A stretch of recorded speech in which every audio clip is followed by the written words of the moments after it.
অধ্যক্ষ ডাঙৰীয়া মাননীয় সদস্য কমলাক্ষ পুৰকায়স্থ ডাঙৰীয়াৰ 4টা PSO আছে। মই কৈ আছোঁ, আপুনি কওঁতেতো মই কৈ থকা নাই। সাধাৰণতে বিধায়কসকলৰ 3জন PSO আছে, তেখেতৰ 4জন আছে। তেখেতে আজিলৈকে লিখি দিয়া নাই, তেখেতে উইথড্ৰ কৰিম বুলি মুখত কৈ দিলে নহ'ব। আমাৰ নহয় এটা কৈ আছোঁ মই, এটা মোক ক'বলৈ দিয়ক, তাৰমানে ক'বলৈ দিয়ক আপুনি কওঁতেতো মোক ক'বলৈ দিয়ক। আপোনাৰ 4জন PSO আছে, সাধাৰণতে 3জন থাকে, আপুনি এজন বেছি লৈ আছে। আৰু আপুনি লিখি দিয়া নাই কৈ আছে। কেইগৰাকীমান বিধায়কে লিখি দিয়াৰ কাৰণে উইথড্ৰ হ'ল, কেইগৰাকীমান বিধায়কে লিখি দিয়াৰ কাৰণে উইথড্ৰ হ'ল, কেইগৰাকীমান বিধায়কে ক'লে লিখি নিদিয়াৰ কাৰণে উইথড্ৰ হোৱা নাই। গতিকে যদি তেখেতে লিখি দিয়ে আমি উইথড্ৰ কৰাৰ ব্যৱস্থা কৰিম। ছেকেণ্ড কথাটো হ'ল, মাননীয় অধ্যক্ষ ডাঙৰীয়া, এনকাউণ্টাৰ বুলিতো কোনো শব্দ অসম পুলিচ মেনুৱেলত নাই। যদি অপৰাধী পলাই যায়, অপৰাধীয়ে যদি পুলিচক আক্ৰমণ কৰিবলৈ উদ্যত হয় বা আক্ৰমণ কৰে, তেতিয়া পুলিচে কেতিয়াবা কি কৰিবলৈ হয়, গুলিয়াবলৈ বাধ্য হয়।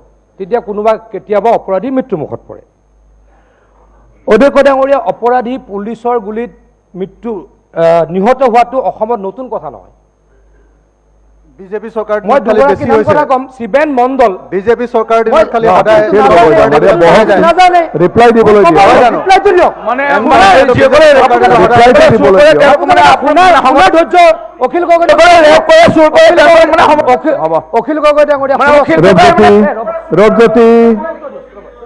অখিল গগৈ ডাঙৰীয়া লোকৰ পিঠাৰে বিহু পতাৰ এটা অভ্যাস আছে। বেলেগে কুৱেশ্যন জানে ওপৰত জঁপিয়াই পৰে। অধ্যক্ষ ডাঙৰীয়া, শিবেন মণ্ডল বুলি এগৰাকী ডকাইত পুলিচৰ হাতত নিহত হৈছিলে কংগ্ৰেছ চৰকাৰৰ দিনত। মোৰ যদি ভুল হোৱা নাই, জালুকবাৰী থানাত হ'ব। এগৰাকী কৃষ্ণ হাজৰিকা বুলি অপৰাধী পুলিচৰ গুলীত নিহত হৈছিলে 2004 বা 5 চনত যোৰাবাদ থানাত। মোৰ যদি ভুল হোৱা নাই, অপৰাধী তেতিয়াও অপৰাধী তেতিয়াও হৈছিলে, অপৰাধী পুলিচৰ গুলীত তেতিয়াও নিহত হৈছিলে। মই ৰেকৰ্ড চোৱাই নাই, মই মোৰ মনত থকাহে কৈছোঁ। ৰেকৰ্ড চালে আৰু ওলাব। পুলিচৰ গুলীত নিহতৰ সংখ্যা যদি ৰেকৰ্ড মই চাওঁ, আগৰ চৰকাৰ দিনতো বহুত ওলাব। মোৰ এইখিনি যিখিনি এক্সপিৰিয়েঞ্চ, মোৰ মনত থকা কথা তাৰ পৰাহে কৈছোঁ। গতিকে আগতে শিবেন মণ্ডল পুলিচৰ গুলীত নিহত হৈছিল, আগতে কৃষ্ণ হাজৰিকা পুলিচৰ গুলীত নিহত হৈছিল। এতিয়া অপৰাধী পলালে, অপৰাধীয়ে পুলিচক মাৰিলে হয়, কিন্তু তাৰ ফলত কি হৈছে অধ্যক্ষ ডাঙৰীয়া, 30% কেছ কমি গৈছে। ক্ৰাইম অসমত কমি গৈছে। চুৰ ডকাইতৰ বিৰুদ্ধে আমি ব্যৱস্থা ল'মেই। আপোনালোকে যিমান যি কয় আমি তাৰ কাৰণে কাম কৰিমেই। ধন্যবাদ। শ্ৰী অখিল গগৈ। অধ্যক্ষ মহোদয়, মই এটা প্ৰশ্ন কৰিব বিচাৰিছোঁ। অধ্যক্ষ মহোদয়, তেওঁ আজি প্ৰশ্ন কৰিব, অধ্যক্ষ মহোদয় তেওঁ প্ৰশ্ন কৰিছে মুখ্যমন্ত্ৰী চিকিউৰিটি, আমাৰ মুখ্যমন্ত্ৰীয়ে চিকিউৰিটি কমাইছে, তেওঁলোকৰ মুখ্যমন্ত্ৰীয়ে চিকিউৰিটি কিমান ৰাখিছিল সেইটো কওক। আমাৰ মুখ্যমন্ত্ৰীয়ে এতিয়া ৰাস্তাত এইবিলাক কথা নচলে। সেকেন্ড সাপ্লিমেন্টারি অধ্যক্ষ মহোদয়, আমার স্পেসিফিক কোয়েশ্চন করক, মানে বেসি কয় থাকলে কনফিউজন হৈ যায় কি। পুলিশ ট্রেনিং সেন্টার আছে, স্মার্ট পুলিশ কৰিবলৈ বিচাৰিছে, ইটো আমি আপত্তি কৰা নাই অধ্যক্ষ মহোদয়। আপোনালোকে যদি ইটো কৰিব বিচাৰে আমি হয়ে কৰিম বাৰু। আমাৰ কথাটো এইটো নহয়। আমাৰ কথাটো হৈছে যে এই যে বাৰম্বাৰ ঘটনাবিলাক হয়, আজি এনেকৈ এটা পৰিৱেশ সৃষ্টি হৈছে, এইটো কমোৱাৰ কাৰণে বা পুলিচৰ আৰু ট্ৰেনিং দিয়াৰ কাৰণে কি ব্যৱস্থা কৰিব? পুলিচৰ ট্ৰেনিং দিব লাগিব। 2 নম্বৰ কথাটো আৰু 2 নম্বৰ 5টা মান হল মানে কনফিউজন হৈ যায়, ৰিপ্লাই কেনেকৈ পাব যদি কয়ে যাই থাকে। অধ্যক্ষ মহোদয়, মই মন্ত্ৰী মহোদয়ক মই এটা অনুৰোধ কৰিম, মন্ত্ৰী মহোদয়ক মই অনুৰোধ না কুৱেশ্যন। ডেইলি 3-4টাকে ৰাতি চুৰ হয়, ইটোৰ কাৰণে কিবা এটা ব্যৱস্থা কৰক। মানে মন্ত্ৰী ডাঙৰীয়া, কৰিমগঞ্জ ডেইলি ৰাতি 3-4টা চুৰ হয়, ইটোৰ কাৰণে কিবা এটা ব্যৱস্থা কৰক। কৰিমগঞ্জত আপুনি সেইকাৰণে ক'ব লাগে পুলিচ অলপ শক্তিশালী হ'ব লাগে, পুলিচ কঠোৰ হ'ব লাগে বুলি আপুনি বিধানসভাত ইয়াতে উপস্থাপন কৰিব লাগে। আপোনালোকে পুলিচক দুৰ্বল কৰিবলৈ কয় আৰু কৰিমগঞ্জত চুৰ নাইকিয়া কৰিবলৈ কয়। আপোনালোকে কওক যে পুলিচ কঠোৰ হ'ব লাগে, পুলিচ স্মাৰ্ট হ'ব লাগে। ডেফিনেটলি আগতকৈ বহুত অৰ্থটো বুজাই দিয়ক না, কঠোৰৰ অৰ্থটো বুজাই দিয়ক না। কঠোৰ এইটোৱেতো কৈছোঁ, তাৰমানে এই যে কেইদিনমান আগতে পুলিচে মাৰিছে যে ৰাস্তাত, মানে এনেকা কঠোৰ হ'ব লাগে। তেনেকুৱা নহয়, কুৱেশ্যনটো কৰক।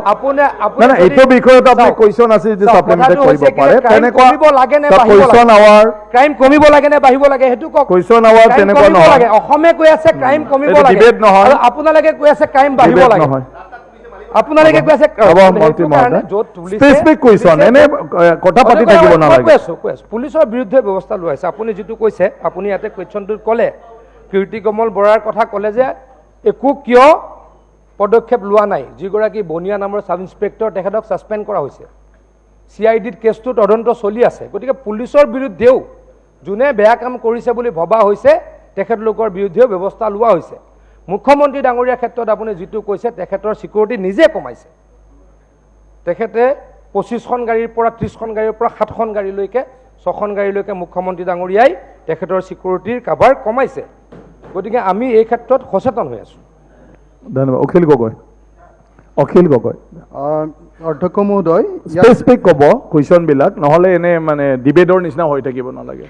অধ্যক্ষ মহোদয়, যদিও ইয়াত তথ্য দিছে যে 29জন মানুহ এনকাউণ্টাৰত মৰিছে, পুলিচৰ জিম্মাত মৰিছে, বাতৰি কাকতত মই যিমানখিনি হিচাপ কৰি আছোঁ আমাৰ পিনৰ পৰা 35জন মানুহ এতিয়ালৈকে মৃত্যু ঘটিছে। ইয়াত 29জন বুলি দিছে, সেইটো ফ্ৰেকচুৱেল এটা মই তথ্য দাঙি ধৰিলোঁ। মোৰ প্ৰশ্নটো হ'ল যে অসম চৰকাৰে এনকাউণ্টাৰক এটা নীতি হিচাপে লৈছে নেকি?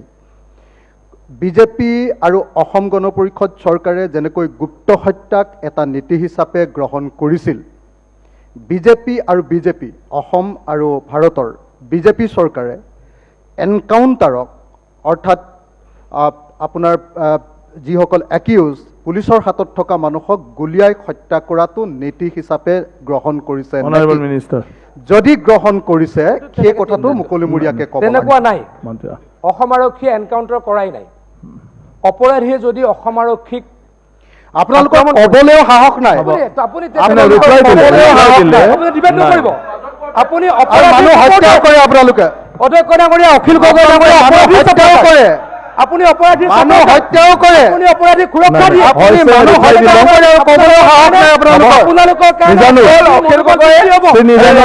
আপোনালোকৰ কাৰণে আপোনালোকে কাৰণে অপৰাধী মনোবল মানুহ হত্যাও কৰিব আপোনালোকৰ কাৰণে ক'বলৈও আপোনালোকৰ সাহস নাই।